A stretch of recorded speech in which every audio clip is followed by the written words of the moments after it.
Good morning everyone. এখন ঘড়িতে ভোর 4:25 আর এই হচ্ছে বাইরের অবস্থা।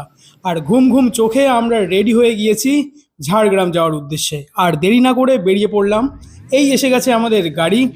আর গাড়িতে করে প্রায় 1 ঘন্টা জার্নি করে আমরা দাঁড়ালাম বেলঘরিয়া এক্সপ্রেসের উপর এই চায়ের ট্যাবলেটাতে, সেদিনের সকালের প্রথম চা খেতে।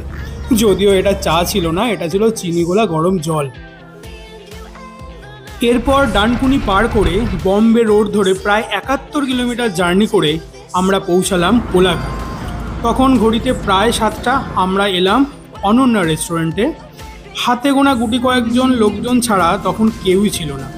এরপর ফ্রেশ হয়ে আমরা খেলাম মাস্কা চস্কা বিস্কিট আর অর্ডার দিলাম কফি।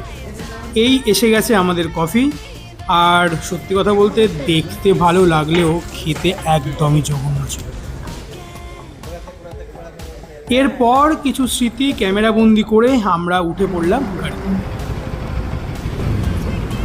এবার কোলাঘাট থেকে NH-16 ধরে খড়গপুর চৌরঙ্গি থেকে সোজা রাস্তা ধরে প্রায় 94 কিলোমিটার জার্নি করে আমরা পৌঁছালাম লোধাশুলি জঙ্গল। লোধাশুলির এই জঙ্গল ছিল আমাদের এই ঝাড়গ্রাম জার্নির অন্যতম এক আকর্ষণীয় স্থান।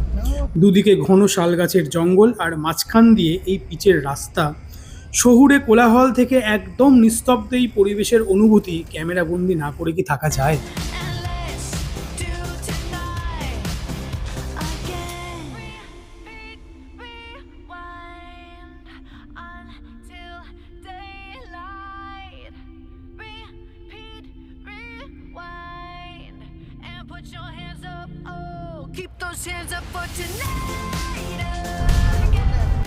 এখান থেকে প্রায় 30 মিনিট জার্নি করে আমরা পৌঁছালাম সঞ্চিতাদের মামার বাড়ি রগড়া গ্রামে। আচ্ছা, সঞ্চিতাকে সেটাই তো বলা হয়নি। সঞ্চিতা হলো সুদীপ্তর উড বি ওয়াইফ।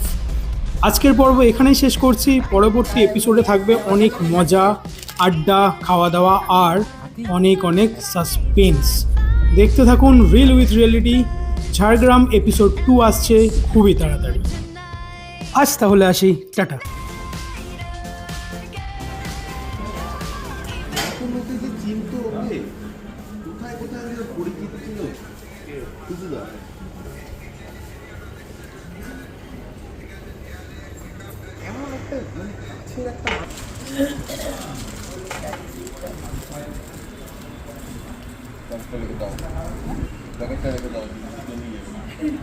স্কুলে এসছি প্রজাতন্ত্র দিবসের দিন